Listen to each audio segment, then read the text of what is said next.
tá? A gente vai fazer uma pequena revisão, rever aí algumas coisas que a gente viu semana passada. E, em seguida, nós temos aí a atividade no livro, seguida depois do trabalho que vocês vão estar fazendo aí agora na hora da aula. E... Só um momentinho.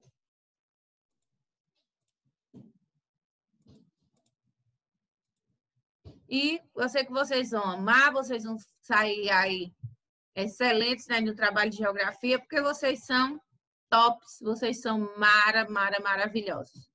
Então, vamos lá. Revendo aqui um pouquinho sobre da semana passada, sobre o relevo brasileiro. Ou seja, o que é o relevo?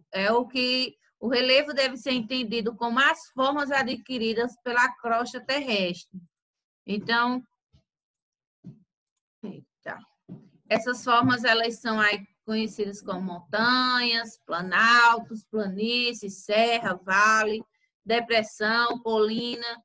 E as montanhas, planaltos, planícies e depressões, elas são classificadas aí pelas suas estruturas, pelos seus formatos e pela altitude que apresenta, ou seja, em relação ao nível do mar. Quanto mais alto tiver aí do nível do mar, maior será a altitude, ou seja, suas alturas aí ao nível do mar serão mais elevadas.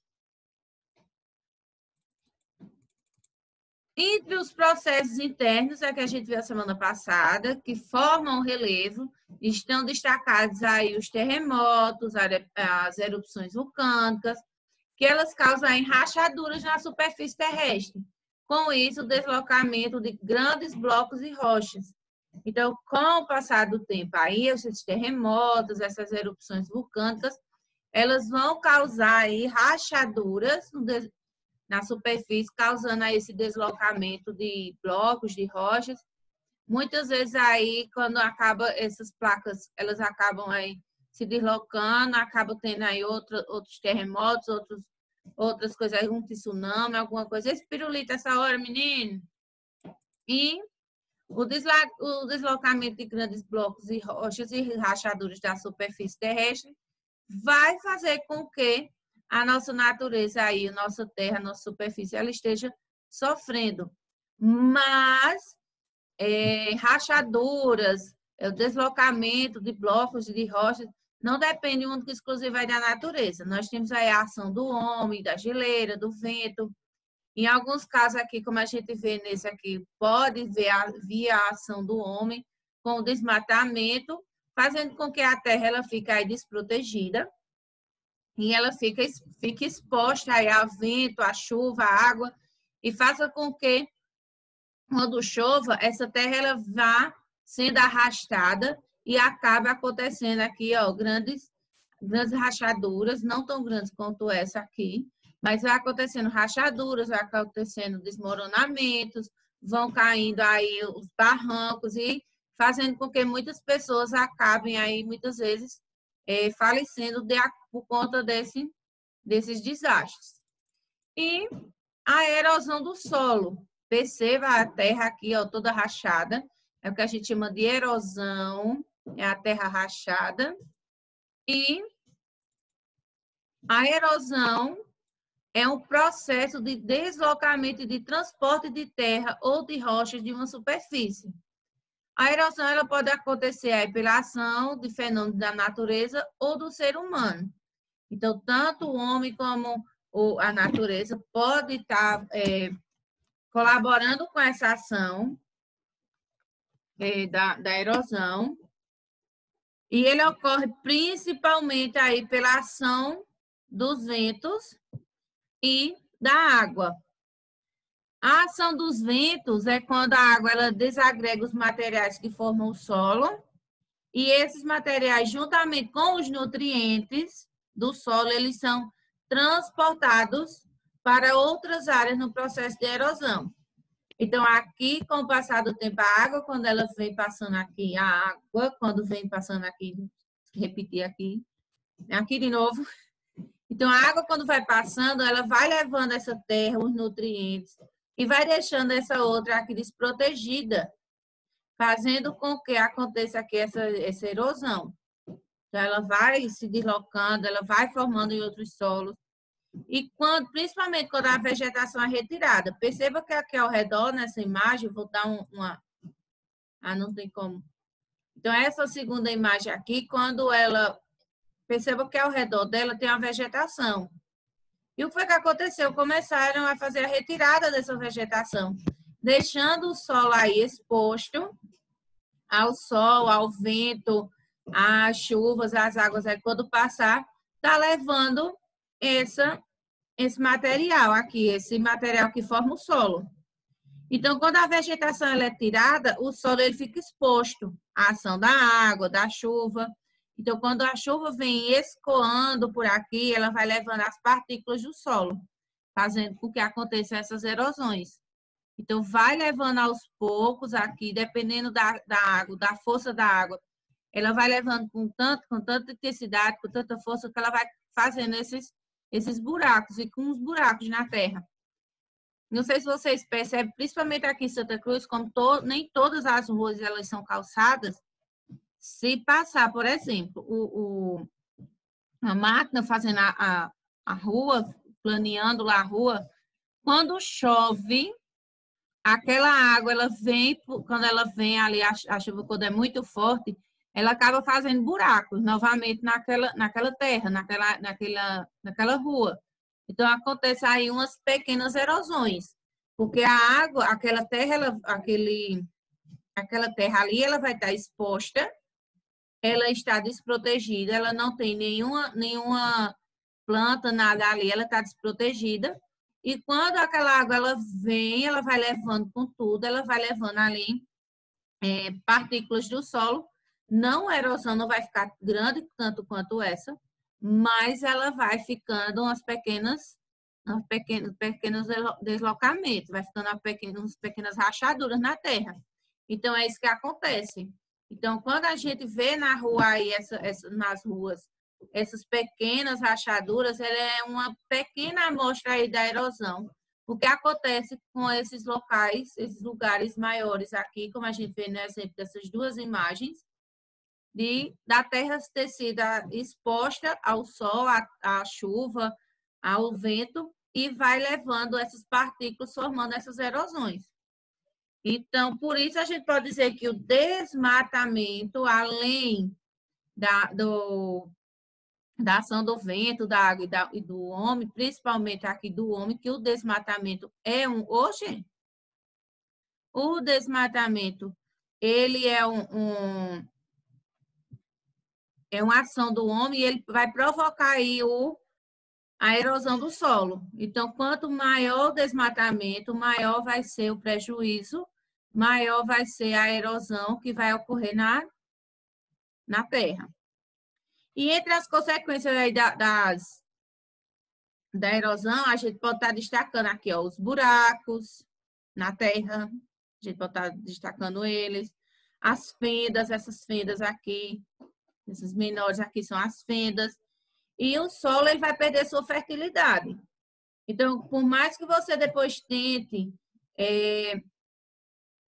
reflorestar essa parte aqui, como a terra ela vai estar pobre de seus nutrientes, ela não vai ser mais fértil como era antes.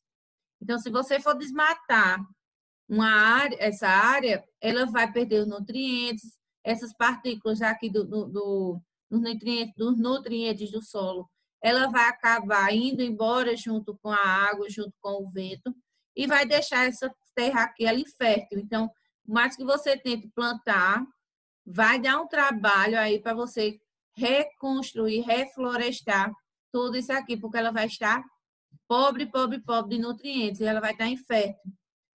Muitas vezes aí nem conseguindo mais reflorestar essa parte. A gente chega para cá, criança esperança. Acaba que nem consegue mais repor a natureza de volta. E na erosão, quais as principais causas e quais são os responsáveis? Nós falamos agora aqui alguns responsáveis e quais são as causas. A principal causa natural é a água. Então, ó, perceba aqui nessa rua, isso aqui é uma rua. E nessa rua, com as chuvas, ela acabou que formando aqui essa fenda, que vai acabando formando aqui a erosão. No que se refere às ações da natureza, a gente pode citar as chuvas como a principal causadora. Então, ao atingir o solo em grande quantidade, ela vai provocar o deslizamento, infiltrações e mudanças na consistência do terreno. Dessa forma, vai provocar o deslocamento da terra. Então, a água vindo muita água e vindo forte, ela vai acabar, ó, formando isso aqui. Eita, que ele hoje não quer saber de trabalhar esse slide. Então, o que acontece? Aqui estava tudo bem direito, estava tudo certo, ok? Então, quando começou a chuva, começou a infiltrar e esta água passando aqui por baixo, ela começou a levar a terra. Então, quando ela vai levando essa terra, ela vai rachando aqui, formando essa erosão. Isso aqui é uma erosão na terra causada por conta da chuva. O vento e a mudança de temperatura, elas também são causadores importantes da erosão. Então, os países onde... Gente do céu. Esse bicho está falando sozinho aqui. Ele hoje está fantástico. Então, nos países onde existem vulcões, quando um entra em erupção, quase sempre ocorre um processo de erosão, pois a quantidade de terra e de rocha deslocada ela é grande. Então, ele vai esquentar ali, aquela lava vai fazer com que aconteça ali também uma erosão.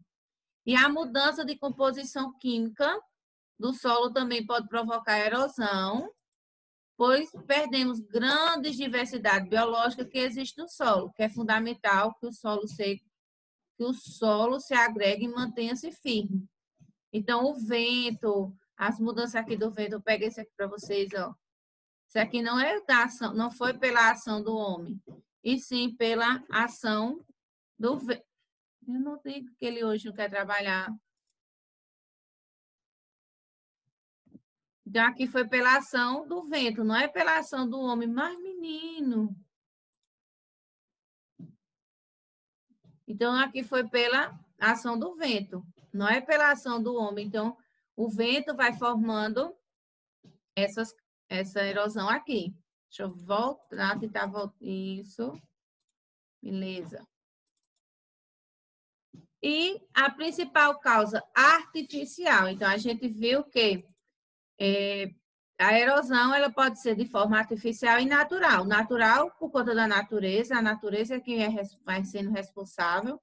Então, pela ação da água, pela ação dos ventos, pela ação aí de grandes vulcões, da chuva, então são causas naturais. Mas existem aquelas causas artificiais, que é a intervenção humana. O homem é quem vai estar interferindo aí, e o ser humano geralmente é o mais importante agente dessas ações aí, provocando essas erosões. Por quê? O homem com suas máquinas aqui, eles começam a retirar a cobertura vegetal do solo. Então, vai tirando, vai perdendo sua consistência. A água que antes ela era absorvida pelas raízes, ela vai passar direto, porque ela não vai ter como ser sugada por aquela terra ali. As árvores e as plantas, elas não vão estar mais ali para dar aquele suporte ao solo. Então, quando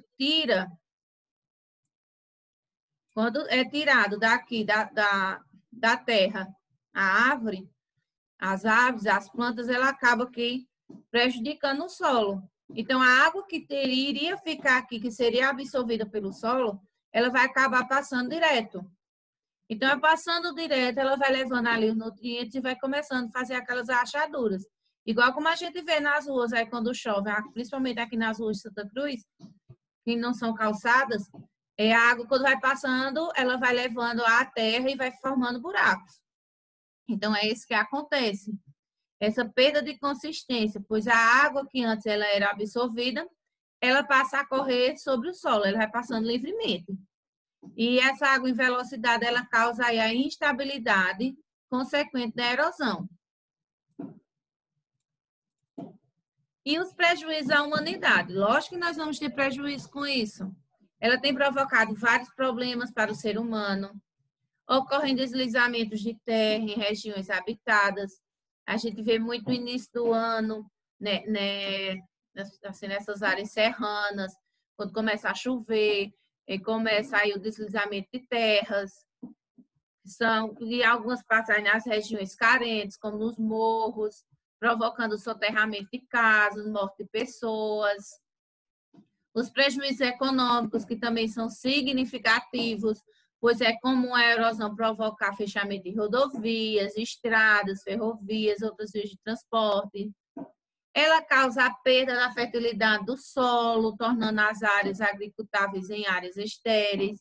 Então, a erosão, aí o prejuízo da erosão aí que traz para a humanidade, é o deslizamento de terra, causa mortes, o soterramento de pessoas, os prejuízos econômicos, fecha rua, fecha avenida, fecha rodovias, fecha vias aí de acesso, de transporte. O solo que antes era fértil, agora não fica mais, não tem como a gente estar recuperando aquele solo. Então, são vários aí os prejuízos para a humanidade. E como é que a gente pode estar evitando essas erosões? Não retirar a cobertura do solo. Então, no lugar da gente estar tirando essa cobertura, a gente está plantando. Então, por isso que a gente fala sempre em estar plantando, fazendo a plantação, a gente está colocando ali, repondo o que muitos estão tirando, a gente tem que estar recolocando. Se um tira uma árvore, a gente tem que plantar 2, 3 para estar repondo aquele ali que está sendo tirado. A árvore ela é muito importante para a nossa sobrevivência, é ela que nos ajuda a respirar. Então, quanto mais árvores a gente tirar, mais árvores a gente matar, mais a gente vai morrer rápido. Então, a gente tem que estar aí tendo essa consciência de estar reflorestando, replantando essas árvores que estão sendo retiradas. E tanto vai fazer mal para o solo como para a gente, porque sem árvore não tem como a gente respirar. Planejar qualquer tipo de construção. Quando for planejar a construção, a gente tem que prestar bastante atenção para que não ocorra aí um deslizamento, um futuro deslocamento de terra. Então, quem for construir rodovias, prédios, túneis, tem que prestar bastante atenção para quando for tirar essas plantas, não tirar demais e não ter aí um desgaste futuramente aí da terra. Monitorar as mudanças que ocorrem no solo, sempre estar observando, ver como é que está. Realizar o reflorestamento das áreas abertas, principalmente em regiões próximas a rios, lagos e nascentes. Não impermeabilize seu quintal, mantenha um bom gramado e um lindo jardim. Então, a gente não está colocando o cimento todo aí no muro, a gente tem que deixar uma partezinha aí com verde, para que a água ela possa ser absorvida por esse solo. E no seu condomínio ou loteamento, você está acompanhando aí, frequentemente, a saída da drenagem urbana, que geralmente ocorre nas matas. Quanto maior o volume e velocidade de água chega, maior a possibilidade de impactos nas matas e áreas naturais.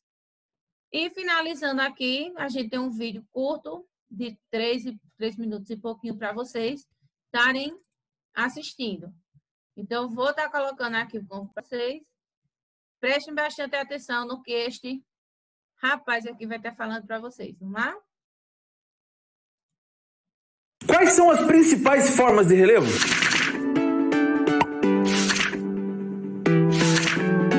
Olá, caro aluno, tudo bem com você? Você já pensou como o relevo influencia as atividades agrícolas, os sistemas de transporte e a organização interna das cidades? Não! E como ele influencia o seu dia a dia? Não sei. O conhecimento das características do relevo é muito importante para o planejamento das atividades humanas. Seja no melhor lugar para plantar, o melhor traçado das ruas e das rodovias, ou o melhor lugar para construir a sua casa. Tudo isso depende de um conhecimento sobre o relevo. É mesmo, é? E para continuar com a nossa série sobre geologia, hoje entramos numa parte mais específica da geologia, que é a geomorfologia, que é o estudo das formas que o relevo tomou ao longo dos tempos. Dessa maneira, vamos conhecer o básico. Quais são as as principais formas do relevo terrestre. Que bom. Mas antes, rola a tela para baixo um pouco e clica no botão de gostei. E se você ainda não é inscrito no canal, caiu de paraquedas aqui, clica no botão inscrever-se, também clica nesse sininho de notificações para receber sempre o vídeo na hora que ele é lançado, que é na segunda e na quinta-feira, ok? Vamos ao que interessa.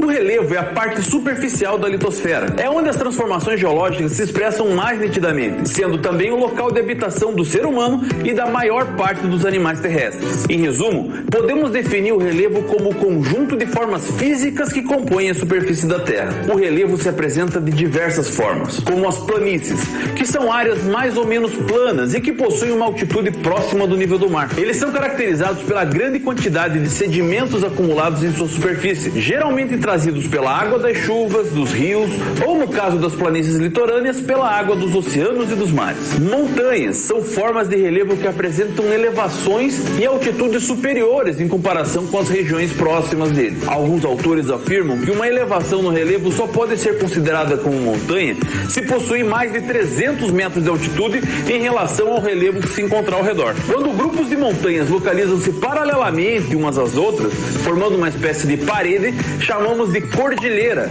como a Cordilheira dos Andes, na América do Sul, e a Cordilheira do Himalaia, na Ásia. Planaltos, também chamados de platôs, eles são áreas altas, relativamente planas, e apresentam em geral altitudes acima de 300 metros, sendo menores que as montanhas, porém maiores que as planícies. Eles são classificados conforme a composição predominante das suas rochas, dividindo-se em planaltos cristalinos, que são formados por rochas plutônicas e metamórficas, planaltos sedimentares, que são formados por rochas sedimentares, e planaltos basálticos, que são formados por rochas magmáticas vulcânicas. A depressão. As depressões podem ser de dois tipos. Depressões relativas, que são áreas que apresentam altitudes inferiores em relação ao relevo ao seu redor, como um rebaixamento de planalto, e a depressão absoluta, que é uma área que apresenta altitude inferior ao nível do mar. Em geral, costuma-se abranger regiões geologicamente antigas e que, portanto, sofreram bastante com as ações da erosão e da sedimentação das rochas e do solo, o que se revela em sua superfície geralmente ondulada. Ah, agora eu entendi!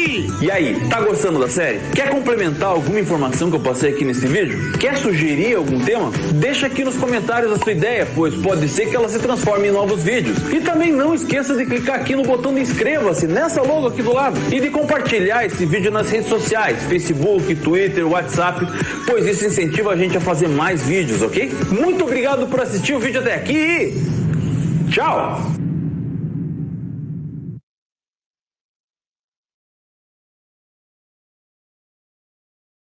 Beleza, professor? E nós vamos agora para os nossos combinados da atividade. Não se preocupe, esse vídeo aqui, ele vai estar junto com o link da aula e que vai ser enviado para vocês mais tarde aí nos grupos. Então, vocês podem estar assistindo, vocês podem estar procurando depois só esse vídeo no canal aí no YouTube, tá? Então, a gente vai para a explicação da atividade. Então, vamos prestar bastante atenção aqui, ouvir direitinho o que é que vai ser dito. Nós vamos ter 30 minutinhos de atividade. São duas páginas. Duas não, uma. Vamos dizer duas assim, que uma você vai estar lendo e a outra você vai estar respondendo. Então, facinho, facinho, rápido. Não vai precisar tomar tanto tempo, só 30 minutinhos para vocês estarem fazendo a leitura com calma e estar respondendo a questão a seguir. Não se preocupem, galera. Quando tiver faltando 5 minutinhos, 10 ou 5 minutinhos, eu sempre estou avisando a vocês no grupo. Então, não precisa, tá? Tia, que hora a gente volta? Tia, que hora a gente vai voltar? Tia, já está na hora. Então, não se preocupe, a tia vai estar avisando a vocês, tá? E eu vou estar pegando aqui para vocês o livro, para vocês estarem fazendo aqui comigo, acompanhando a explicação da atividade. Mais uma vez, deixem os grupos, gente, de lado. Não estejam conversando no grupo. Está tendo muita conversa. Está tendo muita dor de cabeça assim, em relação a esses grupos, porque vocês estão mandando muita figurinha, estão mandando as coisas, tá? Então, alguns pais, eles estão vindo conversar comigo no privado, pedindo para conversar com vocês. Às vezes é o pai de outro coleguinha, ó, tia, tá muita conversa, tem muita coisa. Às vezes eu tô fazendo aqui, eu penso que é uma mensagem bem importante da tia ou da coordenação e acaba que chega lá, quando eu olho, tem um monte de conversa ali que tem nada a ver. Então, eu acabo deixando de lado. Ah, chegou outra conversa, são os meninos brincando. Então, acaba que o que acontece? Deixa de lado, de ouvir o principal para estar ali, deixa a mensagem que é principal, não vê, e depois não sabe o que está acontecendo nos grupos. Então, deixa o grupo, tá, gente? A tia falou no grupo, não precisa responder no grupo, tá? E no final da aula, a gente vai estar enviando os links da aula para a coordenação e a coordenação está enviando para vocês na parte da tarde. Atividade de correção, tudo bem direitinho, elas estão enviando, tá bom? Então, a gente vai pegar aqui agora e fazer a explicação da atividade.